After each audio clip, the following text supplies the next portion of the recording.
ज्ञातारं विश्वतत्त्वानां वन्दे तद्गुणरत्नैः।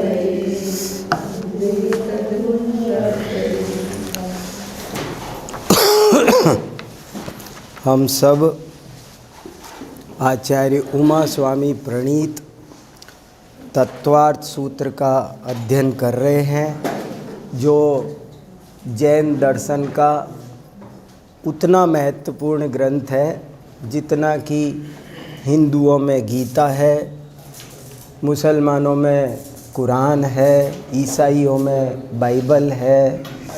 ये सभी शास्त्रों का शास्त्र है, मूलाधार है, और इसको समझने की कोशिश, मतलब पूरे जैन दर्शन को, जैन वाङ्मय को समझने की कोशिश है।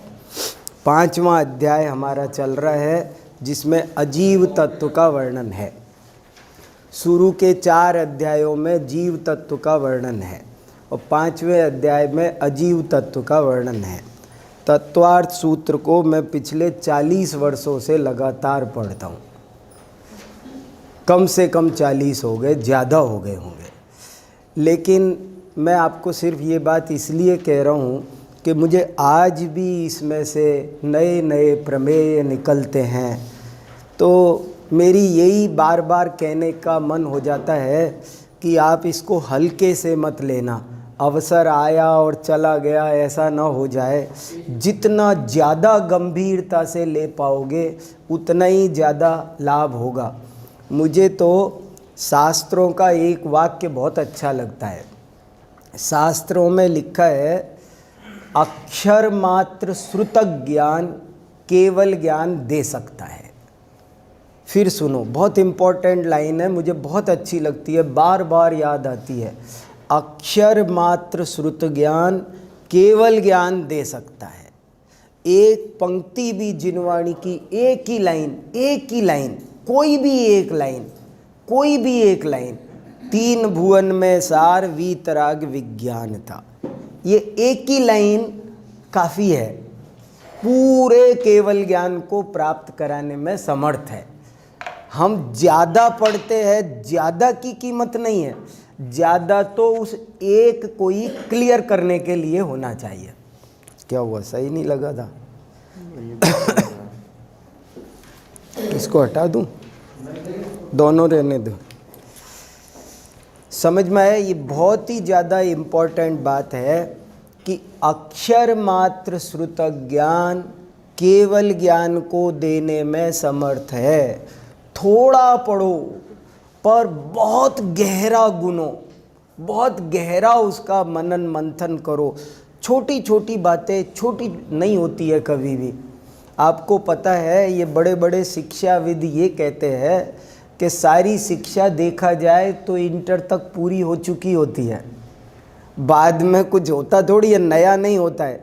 इंटर तक की मैं एक दफ़े एक स्कूल में प्रिंसिपल बना था, और तब मैंने सारी प्राइमरी की किताबें अपने कमरे में मंगाकर फिर से पहली से लेकर के पूरी किताबें पढ़ी, और मुझे लगा अरे ये सब मैंने पढ़ा था, भूल गए। और इतनी अच्छी अच्छी बातें, ये कितनी महत्वपूर्ण बातें हैं। तो ये सब अवसर आया है तत्वार्थ सूत्र को समझने का, इसे गंवाना नहीं, और इसका पूरा अच्छा फ़ायदा उठाना, तो बहुत फ़ायदा होगा। देखो, बहुत सारी बातें हैं। अब देखो, पिछली बार मैंने आपको एक बात कही थी छोटी सी, कि द्रव्य क्षेत्र काल भाव, ये बहुत बड़ी बात है, बहुत इम्पोर्टेंट बात है। कोई भी बात यदि द्रव्य क्षेत्र काल भाव, ये 4 डायमेंशन है, ये 4 आयाम है, चतुरायामी वस्तु व्यवस्था है।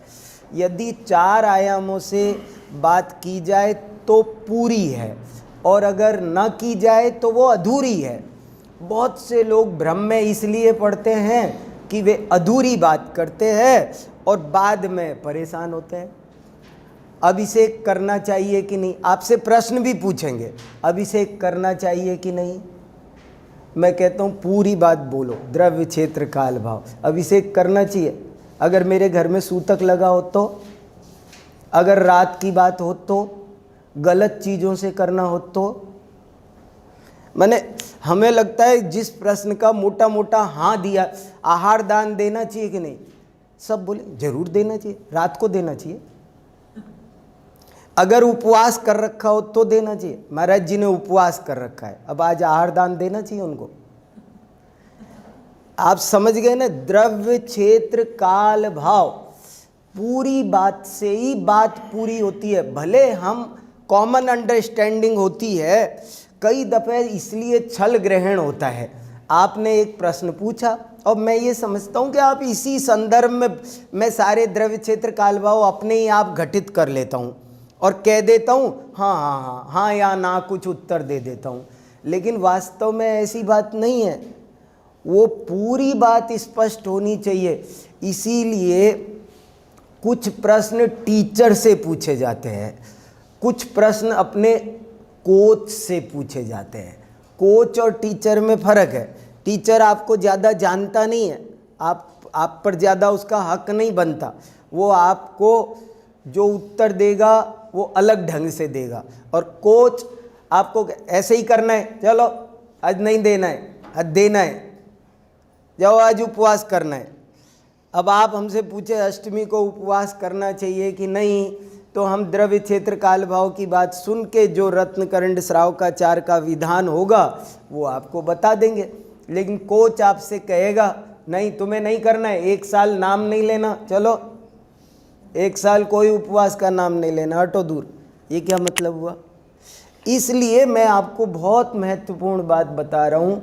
ये कैसे बात आई द्रव्य की, अस्थि काय की, तत्व की, पदार्थ की, 4 बात क्यों आई?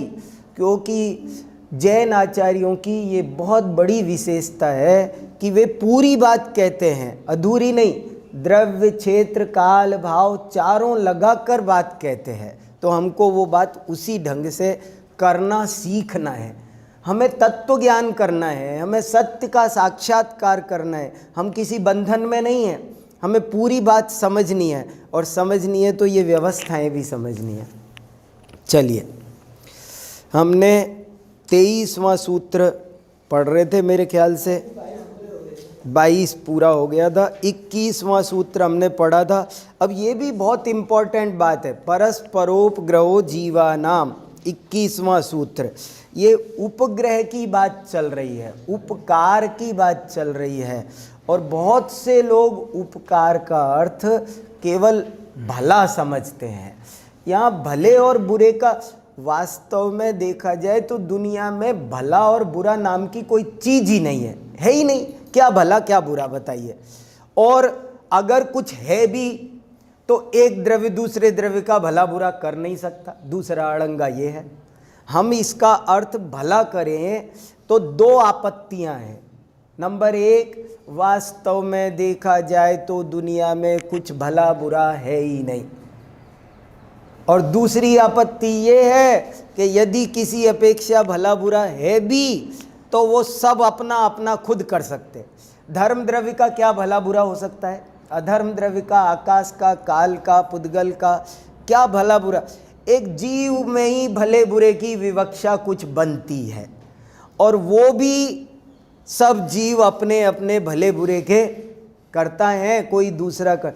इसलिए उपकार का अर्थ भला या बुरा नहीं करना, बल्कि उपकार का अर्थ है निमित्त। एक है कार्य और एक है उपकार्य।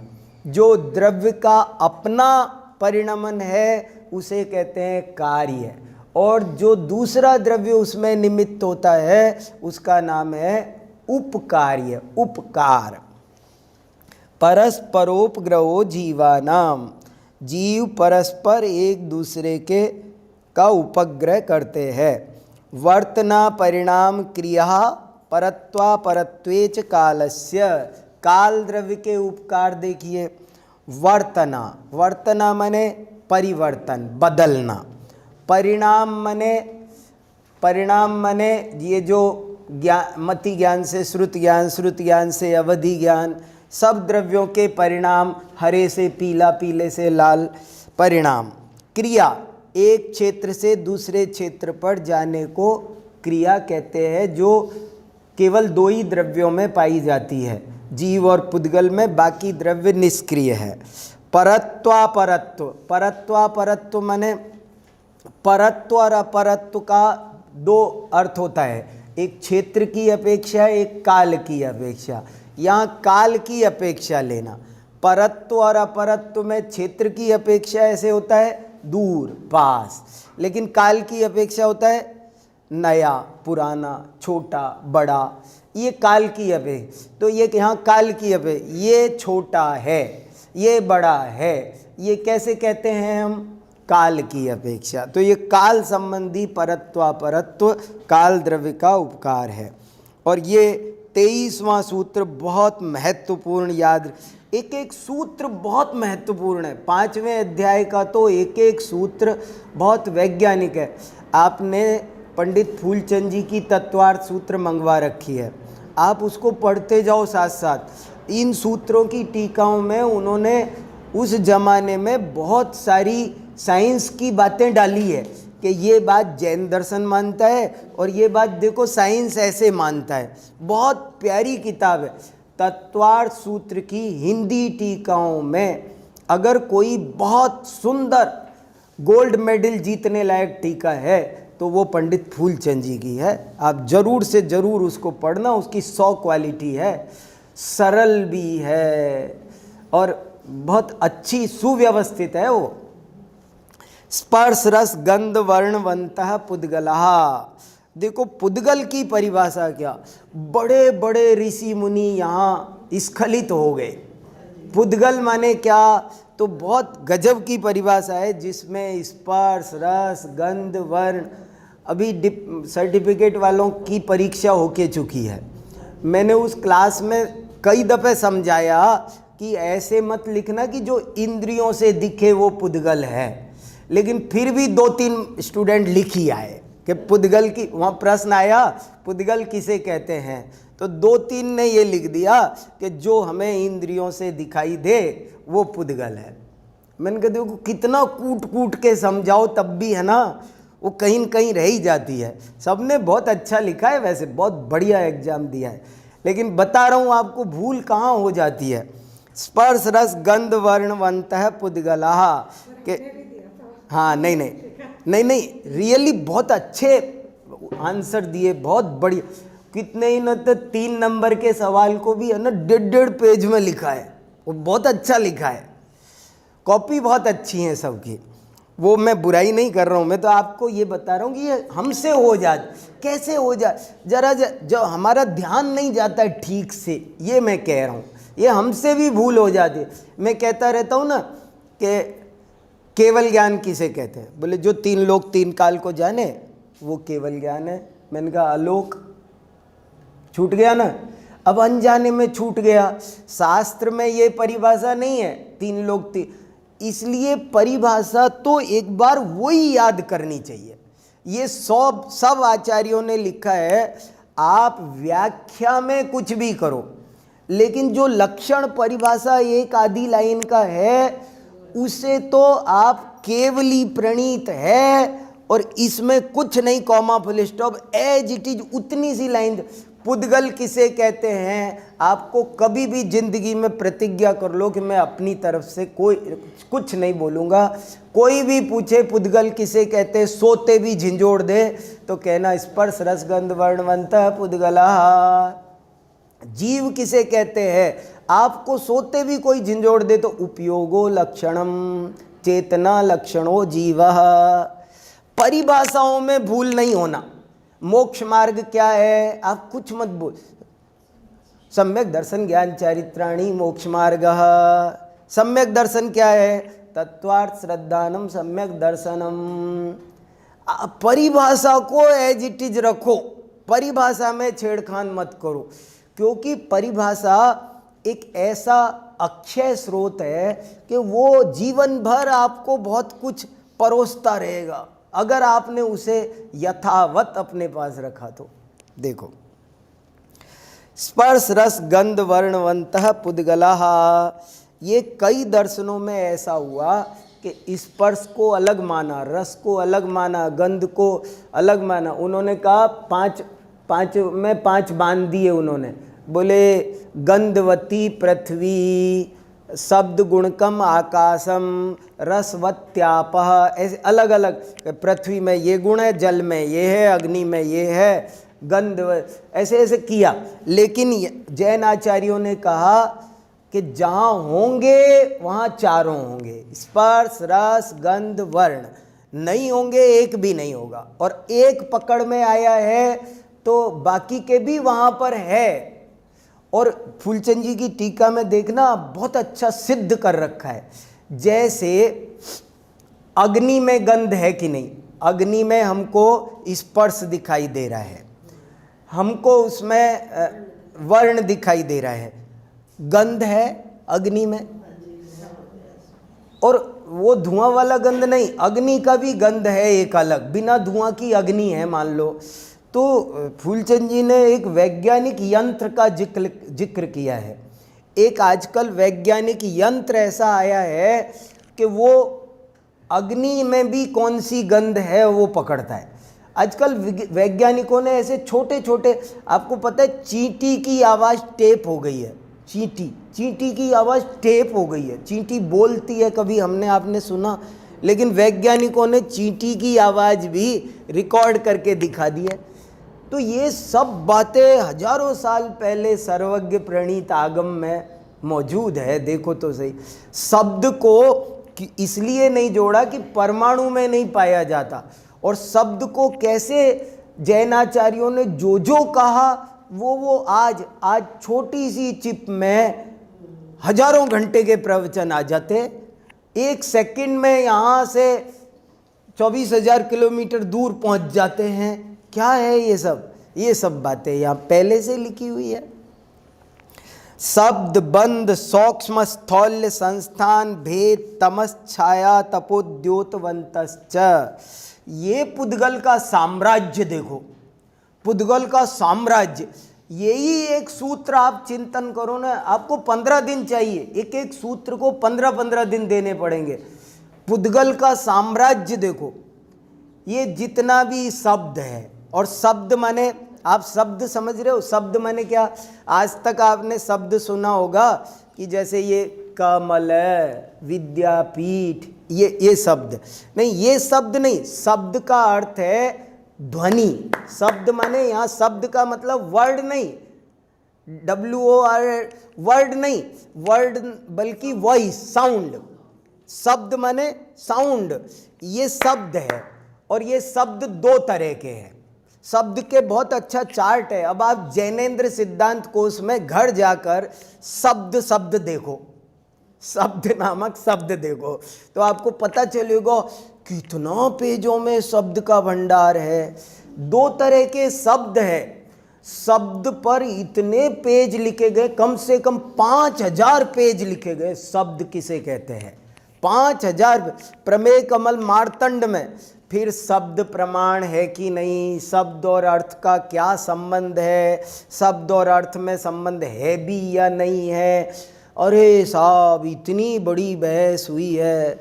कोई कहता है शब्द नित्य है, कोई कहता है अनित्य है। इतनी लंबी चौड़ी विवेचना है।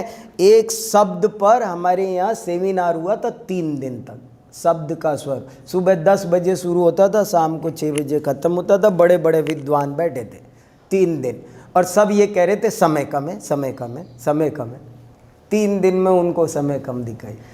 आपको गहराई का एहसास कराना चाहता हूँ। शब्द बंध भी पुद्गल में ही होता है, और 5 द्रव्यों में बंध नहीं होता। सूक्ष्मता, स्थौल्य स्थूलता, संस्थान आकृति, भेद माने टुकड़े भी पुद्गल के ही होते हैं। 5 द्रव्यों के बाकी के टुकड़े, भेद माने टुकड़ा होना। तम माने अंधकार, छाया। ये भी बहस हुई है कि छाया है वो अंधकार ही तो है। बोले नहीं, छाया अलग चीज़ है, अंधकार अलग चीज़ है। हमको लगता है कि छाया क्या है भाई, मैं इस लाइट के यहाँ खड़ा हुआ हूँ, अब इधर जो मेरी पड़ रही है तो वो तो अंधकार हुआ ना। लेकिन नहीं, अंधकार में और छाया में फ़र्क है। हमें पास समय नहीं हम इन चीज़ों को सबको डिटेल में मैं आपको बताऊं, लेकिन आप पढ़ना, मैं सिर्फ ये कह रहा हूँ पढ़ो ज़्यादा, जितना पढ़ोगे उतना फ़ायदे में रहोगे। घर जाके खूब पढ़ो, बहुत सारा पढ़ना चाहिए, रोज़ 3-4 घंटे। मैंने पिछले साल आपको कितना कहा है, रोज़ 200 पेज पढ़ो, 200 पेज पढ़ो, रोज़ 200 पेज पढ़ो। अपना स्टडी टेबल बनाओ, अपनी लाइब्रेरी, रोज़ 100-200 पेज पढ़ो, तब जाके काम चलेगा। एक दिन मैं ऐसे सोच रहा था, इतनी सर्दी पड़ रही है, फिर भी सब्जी लेने वाले 3 बजे उठ करके आज़ादपुर मंडी चले जाते हैं, सब्जी लाते हैं। मैं सुबह 7 बजे सब्जी खरीदना चाहूँ तो लेके आ जाता है वो। बोले मैं वहाँ जा कर के ले आया हमारा सब्जी। कि तुम वहाँ जाके ले आए सब्जी? मैंने कहा देखो, अगर कर्म के उदय से हमारी दशा ऐसी होती तो हम भी ये काम करते कि नहीं करते? हमें तो सिर्फ इतना करना था, उठकर 3 बजे, रजाई थी, बंद कमरा था, कोई लाइट जला के शास्त्र हाथ में लेके पढ़ना भर था। हम वो भी नहीं कर सके। नहीं, सोचो हमको ऐसी दशा होती तो वो कर लेते। यही तो जीव की गंदी आदत है। पाप के उदय में तो ये झीकता रहता है, अरे हम क्या करें, हमको तो सब्जी मंडी जाना पड़ता है इसलिए हम नहीं। और जब पुण्य का उदय आ जाता है तो मस्त हो जाता है, तब पढ़ता नहीं है। देव नियम से दुर्गति में जाते हैं, देव मरकर एकेंद्री बन जाते हैं। और जो नारकी जीव है, बहुत से लोग ये कहते हैं जो स्वर्ग की इच्छा करते हैं ना, उनको मैं ये कहता हूँ, तुम कहते हो मुझे अपना भविष्य सुधारना है, अगला जन्म सुधारना है, सुधार लो, लेकिन उसका अगला भी कुछ होता है, वो पता है?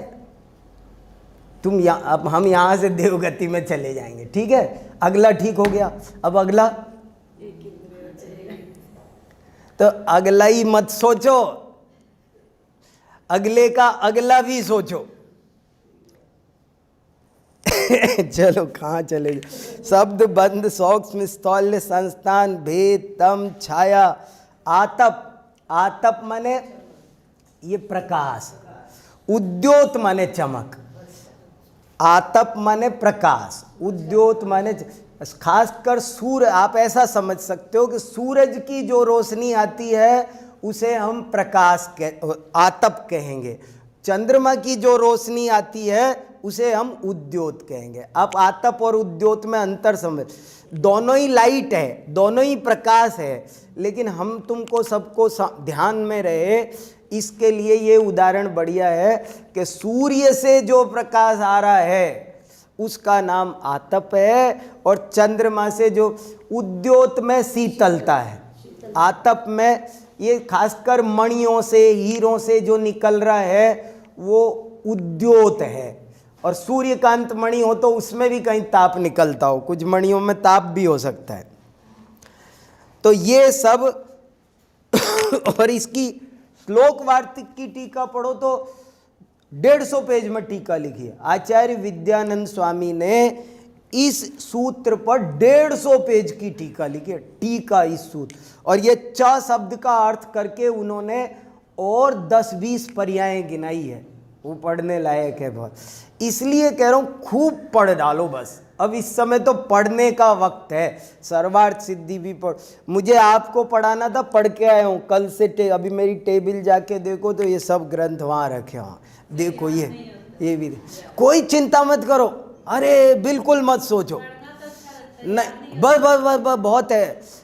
पढ़ देखो, ये बिल्कुल विकल्प मत करो कि ये बात सब शास्त्रों में लिखी है। मूलाचार में लिखा है तुम्हारा काम स्वाध्याय करना है, तुम विनय पूर्वक स्वाध्याय करते जाओ, तुम्हें भले याद ना रहे, बोले तुम अगले जन्म में नियम से केवली श्रुत केवली बनोगे, ये लिखा है। मूलाचार की गाथा है साफ साफ। विनयेण सुद मदीदम जम विकम्भमादेण होदि विसरिदम तो पर भवे उवट्ठदि केवलनाणम च आवहदि।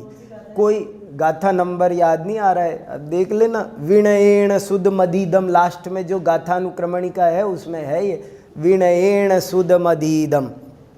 आप विनय पूर्वक स्वाध्याय करते जाओ और यही स्वाध्याय आप भूल भी जाओ, कुछ याद ना रहे, लेकिन अगले जन्म में आपको श्रुत केवली केवली बनाएगा। कितना महत्व है। देखो सब काम होते रहेंगे दुनियादारी के, ये बहुत मुश्किल काम है। ये संत समागम हरि कथा, तुलसी दुर्लभ दोय, खाना पीना सोवना, कूकर के भी होय। क्या है ये करने का काम मनुष्य गति में ये है। हैं? वंत, वंत माने वाला, वंत बोलते न, जैसे धनवंत, धनवंत माने पुद्गल इन पर्यायों वाला है। वान का बहुवचन, ज्ञानवंत, धनवंत, श्रीवंत, वंत माने वाला, धनवान।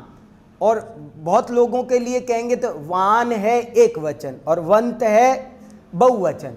जैसे ये व्यक्ति धनवान है, और अगर मुझे कहना हो ये लोग धनवान नहीं बोलेंगे संस्कृत वाले, धनवंत बोलेंगे। वान एक वचन में होता है, वंत बहुवचन। तो वंत माने वाले, पुद्गल द्रव्य इतनी पर्यायों वाले हैं, ये कहने का अर्थ है इसका। हिंदी में अर्थ समझ में आ गया आपको? हाँ हाँ, सब इसमें आएगा, अभी बहुत सारी चीजें आने वाली है। अण्वः स्कंधाश्च, पुद्गल द्रव्य दो प्रकार के हैं, अणु और स्कंध। अणु और परमाणु में कोई अंतर नहीं है, ये याद रखना। अण्वः स्कंधाश्च भेद संघातेभ्य उत्पद्यन्ते, भेद संघातेभ्य उत्पद्यन्ते। एक चौक वॉक नहीं आज, एक है 25वां शब्द का सूत्र का अर्थ सिर्फ इतना सा है, पुद्गल द्रव्य के दो भेद होते हैं, अणु और स्कंध। जो एक पुद्गल द्रव्य है उसका नाम अणु है, और अनेक पुद्गल द्रव्य मिलकर एक पिंड बनते हैं तो उसका नाम स्कंद है। और भेद संघातेभ्य उत्पद्यन्ते, कि ये अणु और स्कंद कैसे बनते हैं। उत्पद्यन्ते माने उत्पन्न होते हैं, बनते हैं, निर्मित होते हैं, तैयार होते हैं। ये कैसे तैयार होते हैं अणु और स्कंद? तो कहते भेद से और संघात से। भेद माने टूटना, संघात माने मिलना। पुद्गल शब्द की व्युत्पत्ति पढ़ी है ना हमने, पूर्यते गलनते ते पुद्गला। पुद्गल शब्द की व्युत्पत्ति क्या है? जिनमें निरंतर पूर्ण गलन चलता है। देखो पुद्गल की ये क्वालिटी है, जैसे मान लो ये मेरा ये हाथ है, तो इसमें से हमें दिखते नहीं लेकिन लगातार असंख्य परमाणु निकल रहे हैं और असंख्य परमाणु नए आ रहे हैं। इसलिए भेद संघात इसमें निरंतर, पूर्ण गलन इसमें निरंतर चल रहा है, निरंतर पूर्ण गलन। पूर्ण माने आना, गलन माने जाना।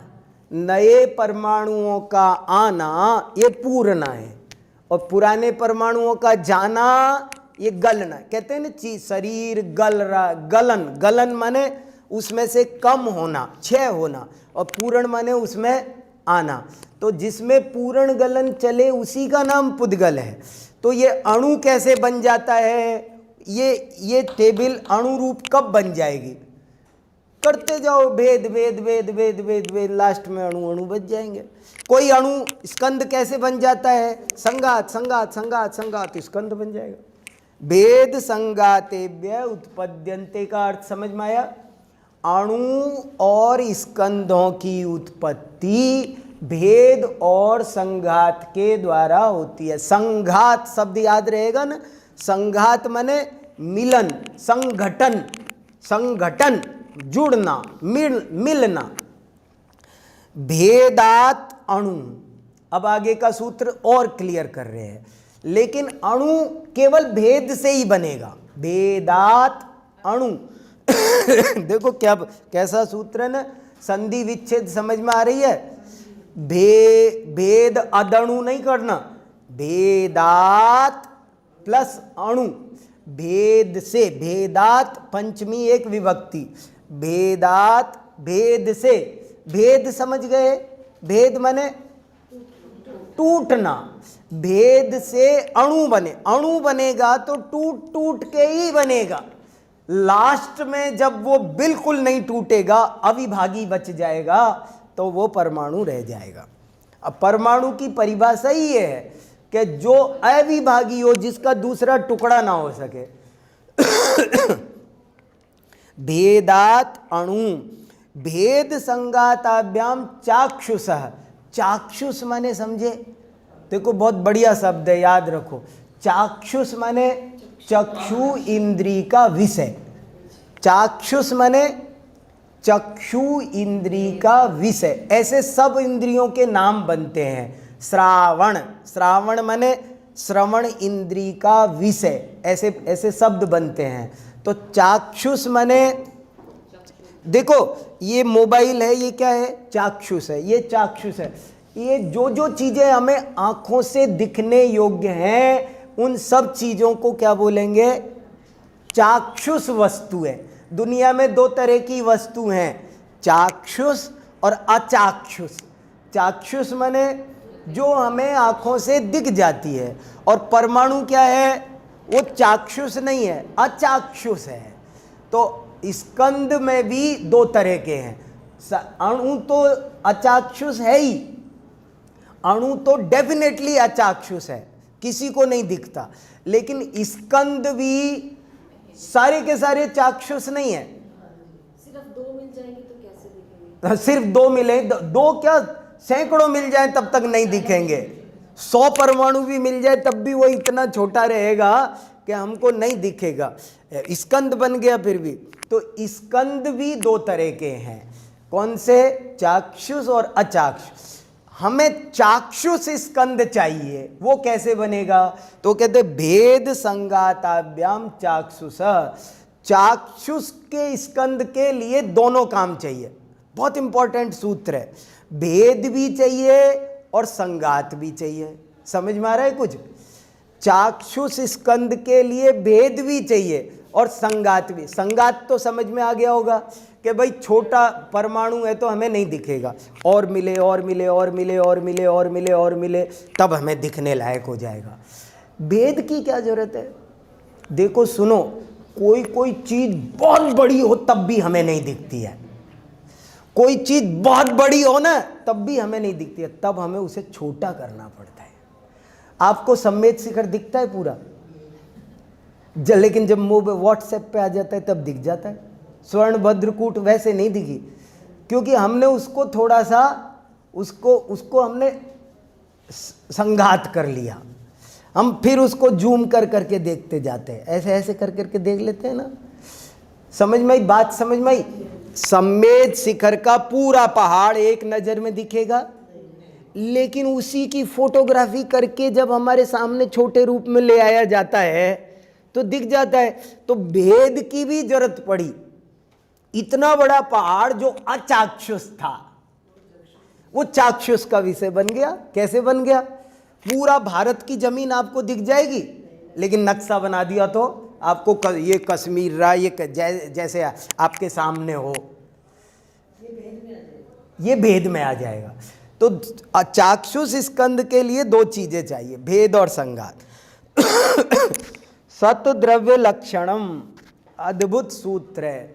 एक एक सूत्र क्या महामणि है, एक एक सूत्र हीरा है, क्या कोई नूर की उपमा दो। एक सूत्र गजब का है बस। सत द्रव्य लक्षणम, द्रव्य का लक्षण सत है। जो है वो द्रव्य है, जो है। असत नहीं होता कुछ भी। कुछ लोग असत भी मानते। बड़ी सुंदर टीका है, पढ़ना आप तो फूलचंद जी का ही पढ़ लो, आप एक यही एक पढ़ लो तो बहुत मैटर है। सत द्रव्य लक्षणम उत्पाद व्यय द्रव्य युक्तम सत। सत किसे कहते हैं?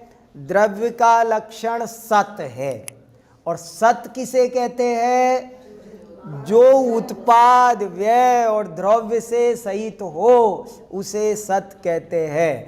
परिभाषा याद है तीनों की?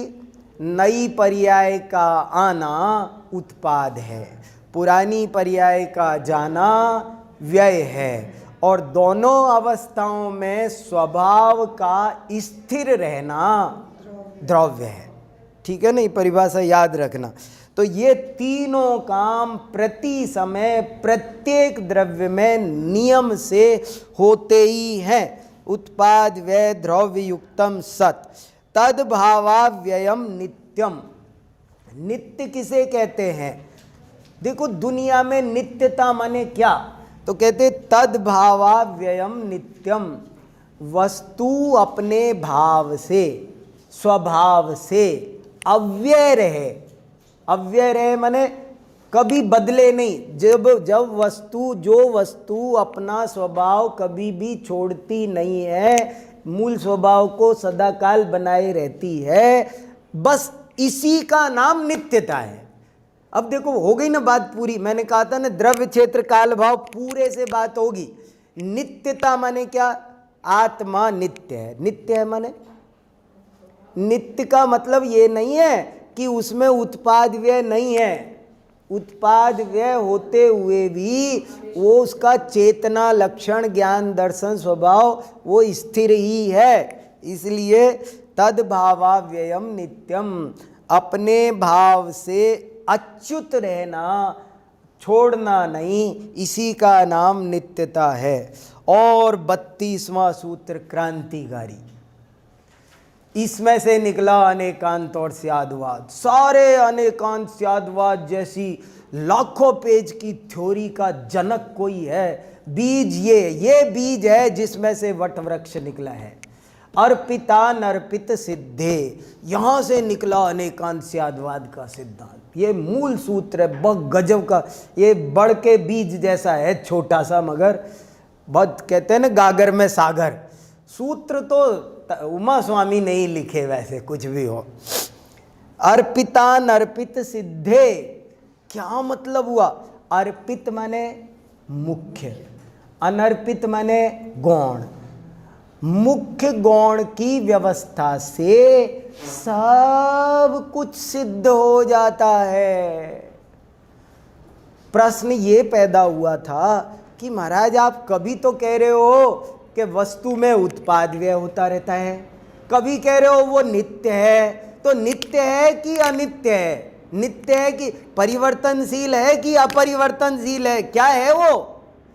तो वो कह रहे हैं कि वो नित्य भी है अनित्य भी है, नित्यानित्य। तो कैसे है? ऐसे कैसे? अर्पिता नर्पित सिद्धे, स्वभाव की अपेक्षा नित्य है, पर्याय की अपेक्षा अनित्य है। बहुत बहस हुई। सांख्य दर्शन कहता है जो करता है वही भोगता है। बौद्ध दर्शन कहता है कि कर्ता अन्य है, भोक्ता अन्य है। जैन दर्शन कहता है द्रव्य की अपेक्षा देखो तो जो करता है, मैं करूंगा तो मैं भोगूंगा, ये करेंगी तो ये भोगेंगी। लेकिन पर्याय की अपेक्षा देखो तो जो बौद्ध कह रहे कर्ता मनुष्य है, भोक्ता देव है।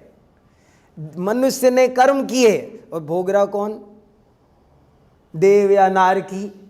इसलिए कर्ता अन्य भोक्ता अन्य, ये पर्याय की अपेक्षा बात सही है। अर्पिता नर्पित सिद्धे, मुख्य गौण की व्यवस्था से सब कुछ सिद्ध हो जाता है। नहीं, यहाँ तो अर्पित माने बोलना, अर्पित शब्द का अर्थ है कहना। अनर्पित माने चुप रहना, एक बात को बोलना दूसरी को चुप रखना। नींबू कैसा है? गोल, तो आकार की अपेक्षा तो अर्पित हो गया, और रस की अपेक्षा, गंध की अपेक्षा इत्यादि अन्य अपेक्षाओं से अनर्पित रह गया। अनर्पित माने अकथित, कथित अकथित। अर्पित माने उक्तानुक्त। अर्पिता अनर्पित को हम दूसरा शब्द दे सकते हैं, उक्त अनुक्त, कथित अकथित, मुख्य गौण, विवक्षित अविवक्षित, ये सब शब्द हैं इसी के लिए। अर्पिता नर्पित, आप क्या बोल रहे हैं उस अपेक्षा से जिसकी बात चल रही है। एक ही व्यक्ति पिता भी है पुत्र भी है, लेकिन वो जब पुत्र बोलेगा तो उसे पिता बोलेगा, पिताजी बोलेंगे तो बेटा बोलेंगे। और घर में समझदार लोग सब समझ जाते हैं, मेरे पिताजी मुझे बोलेंगे तो बेटा इधर आ, और अब मेरे बेटे को कोई कन्फ्यूजन नहीं हो रहा कि मैं तो इनको पापा बोलता हूँ, मेरा बेटा मुझे पापा बोलता है और मेरे पिताजी मुझे बेटा बोल रहे हैं, तो वो भी सुन रहे हैं, लेकिन उसको कोई परेशानी नहीं हो रही, क्योंकि अर्पिता नर्पित सिद्धे, अर्पित अनर्पित की व्यवस्था से सबसे। स्निग्ध रूक्षत्वाद बंध, बंध कैसे होता है? बंध को पुद्गल द्रव्य की पर्याय बताया था ऊपर, शब्द बंध। तो बंध कैसे होता है? दो परमाणु दो पुद्गल कैसे मिलते हैं, इसकी भी बहुत, अब इसके पीछे बहुत गहरा साइंस है, और मैं आपको स्वीकार करता हूँ कि अभी ये विषय मैं भी बहुत अच्छे से समझा नहीं, खूब माथा मार रहा हूँ, लेकिन बहुत बड़ी साइंस इसमें छुपी हुई है और बहुत सारी बातें हैं। और ऐसा वर्णन मिला है आज मुझे कि इसकी ज़्यादा डिटेल धवला टीका में है, वो मैं देख के नहीं आ सका समय कम होने से, लेकिन इसमें बहुत दो परमाणु कैसे बंधते हैं। तो स्निग्ध रूक्षत्वाद बंध, कि हर परमाणु में एक स्निग्ध नाम का गुण होता है, एक रूक्ष नाम का गुण होता है। स्निग्ध का अर्थ है चिकनाई, रूक्ष का अर्थ है रूखापन। रूखापन चिकनापन नाम की क्वालिटी है पुद्गल में, रूखा चिकने होते हैं ये, और ये स्पर्श गुण की पर्याय है। तो उनमें जो ये रूखापन चिकनापन है, इस पर डिपेंड करता है कि वो आपस में बंधेंगे कि नहीं बंधेंगे। दो परमाणु मिल जाते हैं, नहीं मिल, देखो यहाँ पर रेत लगी हुई है, अब कोई तेल लगा हुआ है, और अब रेत आई तो चिपक जाती है, और अगर रेत नहीं, यहाँ चिकनाई नहीं लगी होती तो रेत आई होती तो बंद नहीं हुआ। यहाँ तेल था तो वो बालू रेत चिपक गई, और नहीं होती चिकनाई तो गिर जाती। तो ये बंद होता है, इसमें चिकनाई रूखेपन की भूमिका है। कौन चीज? अच्छा, उस चिकनाई पर भी अगर कोई दूसरी चीज आती, रेत आई तो चिपक गई, लेकिन बर्फ आती तो तेल के साथ मिट्टी का संबंध हो जाता है, लेकिन तेल के साथ पानी का संबंध, पानी में तेल तैरता रहता है अलग अलग, ये क्या मामला है? तो एक चीज के साथ एक तो बंध जाती है और एक चीज के साथ एक चीज नहीं बंधती है, क्या कारण है? तो कह रहे हैं कि इसके पीछे उन दोनों चीजों में भी ऐसे गुण होते हैं। स्निग्ध रूक्ष, स्निग्ध रूक्षत्वाद बंध न जगन्य गुणानाम, कि ये जो चिकनाई है और रूखापन है, ये हर पुद्गल में होते हैं, नियम से होते हैं। ये हर पुद्गल में थोड़े बहुत तो जरूर पाए ही जाते हैं, लेकिन न जगन्य गुणानाम, वो थोड़े होने से बंधते नहीं हैं। थोड़े हैं इससे नहीं बंधते हैं, ज्यादा हो तो बंधते। देखो चिकनाई इसमें भी है कि नहीं है, लेकिन अलग से लगी हो तेल वाली ज्यादा, समझ में आया? जैसे इस हाथ में भी तेल है कि नहीं है? बिना तेल का कोई परमाणु है ही नहीं, चिकनाई तो सब पे ही है। चेहरे पर अपने आप तेल है, और एक मैंने ऊपर से तेल थोपा है, तो तेल जो ऊपर से थोपा है ना, वो ज्यादा धूल खींचेगा। ये कहने का मतलब ना जघन्य गुणानाम, के जघन्य गुण वालों का बंध नहीं होगा। थोड़ी बहुत चिकनाई रूखाई कारण नहीं है, ज्यादा होनी चाहिए। गुण साम्य सदृशानाम, और अगर दोनों समान होंगे ना तो भी नहीं बंधेंगे। दोनों में बराबर की ताकत की चिकनाई होगी ना, तेल से तेल भी नहीं चिपकेगा, तेल से पानी नहीं चिपकेगा, तेल से तेल भी नहीं चिपकेगा, दोनों कॉम्पिटिटर है। तो दो समान होंगे तब भी नहीं चिपकेंगे। तो क्या होगा? द्वधिकादि गुणानाम तु, नहीं, सदृश माने बराबर, एक समान, समान माने मेरे में भी 50 डिग्री रूखापन है और इस टेबल में भी, ये टेबल कुर्सी दोनों में 50-50% रूखा चिकनापन, तो नहीं बनेंगे। गुण साम्य माने दोनों समान हो, दोनों समान परमाणु हो, सब उसमें रीखापन चिकनापन सब कुछ समान हो, समान परमाणु हो, समान उनकी ताकत हो, तो भी वे नहीं बंधेंगे। द्वधिकादि गुणानाम तु, लेकिन 2 गुण ज्यादा हो तो चिपक जाएंगे, 2 अधिक हो तो चिपक जाएंगे, एक में तो कुछ ज्यादा हो, एक में कुछ कम हो, तब उनका मिलन बंधन हो जाता है। नहीं, सामान्य अपेक्षा है, सब कर्मों की अपेक्षा ही नहीं, ये आम पुद्गलों की अपेक्षा भी है, लोक में जो पुद्गल स्कंद है उनकी अपेक्षा। हाँ, वो अभी छोड़ो अभी इसको। द्वधिकादि गुणानाम तु बंदे दिकऊ, अपन मोटा मोटा समझ के चलते, आएगा धीरे धीरे। कुछ चीजें है ना, कुछ विद्या कालेन पच्यते, एक बहुत अच्छा श्लोक है, उसमें लिखा है कि 25% पढ़ते समय समझ में आता है, 25% बाद में चिंतन करने से समझ में आता है, 25% बाद में लिखने डिस्कस करने से आता है, और 25% अपने आप कभी टाइम पे आता है। बहुत अच्छा श्लोक है, बहुत प्रसिद्ध है, आपने सुना होगा। तो ये बहुत उस समय थोड़ा भूल जाते हैं उस समय 25% भूल जाते हैं। देखो, बंदे दिकऊ पारिणामी कौच, ये सूत्र बहुत बढ़िया। बंदे दिकऊ पारिणामी कौच का क्या मतलब है? देखो, 1 किलो गुड़ है और 5 ग्राम रेत आई तो रेत गुड़ बन जाएगी, और अगर 1 किलो रेत है 5 ग्राम गुड़ डाला तो गुड़ रेत बन जाएगा। कौन क्या बनेगा? 2 चीज मिली नहीं। ये बताओ, 1 बाल्टी ठंडा पानी है और 1 बाल्टी गर्म पानी है, अब क्या होगा कि जो ज्यादा होगा, ठंडे वाला पावरफुल होगा तो गर्म को ठंडा कर देगा, और गर्म वाला पावरफुल होगा तो ठंडे को गर्म कर देगा। ये व्यवस्था, वो पुद्गल का क्या खेल तमाशा है, ये सब पुद्गल का तमाशा समझाया जा रहा है। पुद्गल द्रव्य की अद्भुत दुनिया है ये, उसका साम्राज्य सब समझाया जा रहा है 5वें अध्याय में। बंदे दिकऊ पारिणामी कौच, हाँ, 2 से अधिक। गुण पर्यय वद द्रव्यम, द्रव्य की एक और परिभाषा, गुण पर्यय वद द्रव्यम, के गुण और पर्याय दोनों जरूर पाए जाते हैं हर द्रव्य में।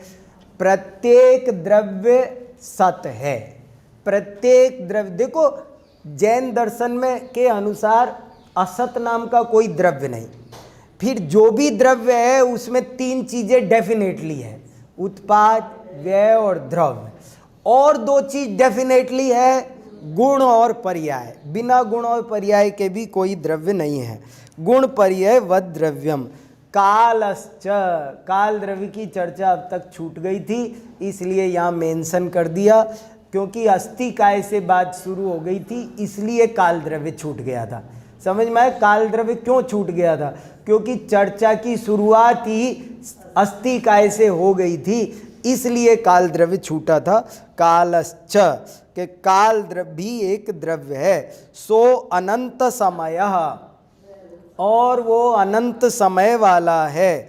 द्रव्याश्रया निर्गुणः गुणः, ये बढ़िया सूत्र है। गुण किसे कहते हैं? गुण की परिभाषा है ये। गुण, ये 41वें सूत्र, देखो 38वें सूत्र में कहा गुण पर्ययवद द्रव्यम। अब 41वें में कह रहे हैं गुण किसे कहते हैं, और 42वें में कह रहे हैं पर्याय किसे कहते हैं। गुण और पर्याय की परिभाषा है ये। हर सूत्र का हमको हेडिंग लगाना आना चाहिए। अगर हम हर सूत्र पे हेडिंग लगाना सीख जाएं कि इसका क्या हेडिंग है, इसका क्या हेडिंग है, तो भी हमारा ज्ञान बहुत बढ़ जाए। द्रव्याश्रया निर्गुणः गुणः। इस सूत्र का क्या हेडिंग है? गुण की परिभाषा, गुण का लक्षण। गुण किसे कहते हैं? कि जो द्रव्य के आश्रित हैं, द्रव्य के आश्रित रहते हैं और निर्गुण हैं। जो द्रव्य के आश्रित रहते हैं लेकिन निर्गुण हैं। निर्गुण माने उसमें गुण नहीं रहते, गुण में गुण नहीं रहते, गुण में गुण नहीं रहते, गुण द्रव्य के आश्रित रहते। जैसे देखो, जीव है द्रव्य और जीव में ज्ञान, दर्शन, चारित्र, सुख, वीर्य, अस्तित्व, वस्तुत्व, अनंत गुण है, लेकिन गुण में गुण नहीं है। हाथ में उंगलियां हैं लेकिन उंगली में उंगली नहीं है, उंगलियां अलग है। ऐसे गुण में गुण मानो व्यवस्था खराब होती है। इसलिए द्रव्याश्रया, जो द्रव्य के आश्रय से रहते हैं, स्वयं निर्गुण हैं, वे गुण कहलाते हैं। तद्भावः, उनका भवन, परिणमन, होना, बस इसी का नाम पर्याय है। तद्भावः, तद्भाव है माने उन गुणों का, द्रव्यों का होना, परिणमन होना, इसी का नाम पर्याय है। इस तरह ये 5वां अध्याय हमारा पूरा होता है। अब हमारा 6ठा अध्याय शुरू होगा। 6ठा अध्याय भी आप लोग पढ़ के आना। मुझे तो बार बार कहने का विकल्प आ रहा है कि पढ़ो बहुत, बिना पढ़े पार नहीं पड़ेगी। ज़्यादा से ज़्यादा पढ़ना चाहिए, बार बार पढ़ना चाहिए। 100 बार पढ़ो तब समझ में आता है, 1000 बार पढ़ो तब टिकता है, 1,00,000 बार पढ़ो तो अगले जन्म में साथ जाता है। ऐसा श्लोक है, आचार्यों ने लिखा है। अब 6ठे अध्याय में क्या वर्णन आएगा? आश्रव। 6ठा और 7वां 2 अध्याय आने वाले हैं और वे आश्रव तत्व का क्या स्वरूप है वो बताएंगे। आश्रव, आश्रव माने आना। आश्रव को अगर आप समझने के लिए आप ऐसा समझ लो, आश्रव माने द्वार, आश्रव माने बस द्वार समझ लो। बस आश्रव वैसा है जैसा द्वार होता है। स्रव माने क्या होता है? पहले आ प्लस स्रव, स्रव माने बहना। स्रव माने, स्रव शब्द का संस्कृत का शब्द है स्रव। स्रव और आश्रव शब्द भी बहुत लोग गलत लिखते हैं, जरा ध्यान से देख लेना। आश्रव में सड़क वाला से है, हाँ, आश्रव। स्रव शब्द का अर्थ होता है बहना, बहना। और आश्रव माने, देखो सुनो, याद रखना, अगली बार मैं इस विषय को फिर थोड़ा सा उठाऊंगा, लेकिन आप तैयार रहना। जैसा निर्देश ऊपर से मिलेगा मुझे, आपको, हम सब तो एक ही हैं। अभी अनेकांत जी आने वाले हैं, उनसे पूछना, वो सब बता देंगे। तो सुनो, जैसे एक होता है गमन, एक होता है आगमन। क्या फर्क है? गमन और आगमन में क्या फर्क है? ये गमन है और ये आगमन है। ऐसे ही स्रव माने जब घर में नाली से पानी बाहर जाता है तो उसका नाम है स्रव। और नाली से अंदर आ जाए, जब बाढ़ आ जाए, बाहर बाढ़ आ गई, घर में पानी आ रहा है बरसात का, तो उसको बोलेंगे आश्रव। पंखे 2 तरह के होते हैं, एक कूलर, एक एग्जॉस्ट।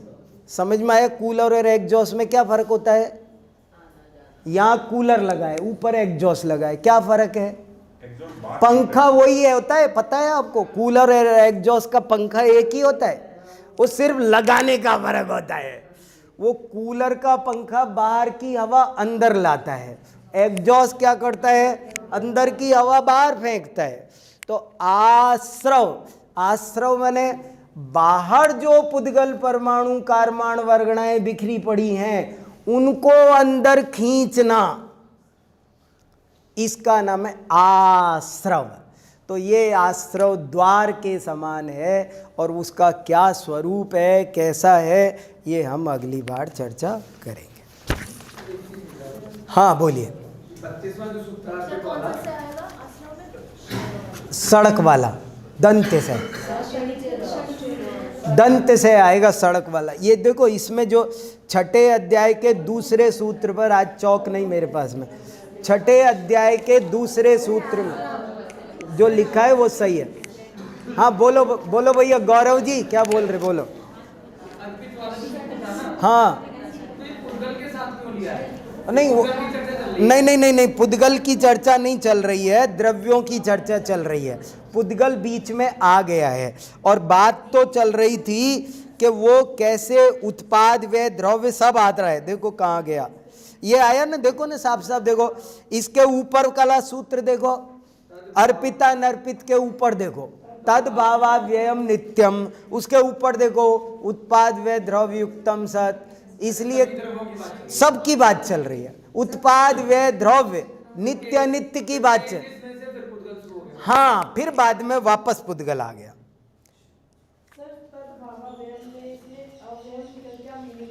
अव्यय, व्यय माने नष्ट होना, खर्च होना, अव्यय माने नष्ट नहीं होना। किसी भी वस्तु का मूल स्वभाव सदा अव्यय रहता है, नष्ट नहीं होता है, ये मतलब है। ठीक है, बहुत बहुत धन्यवाद आपको। अनिकांत जी को बुला लो।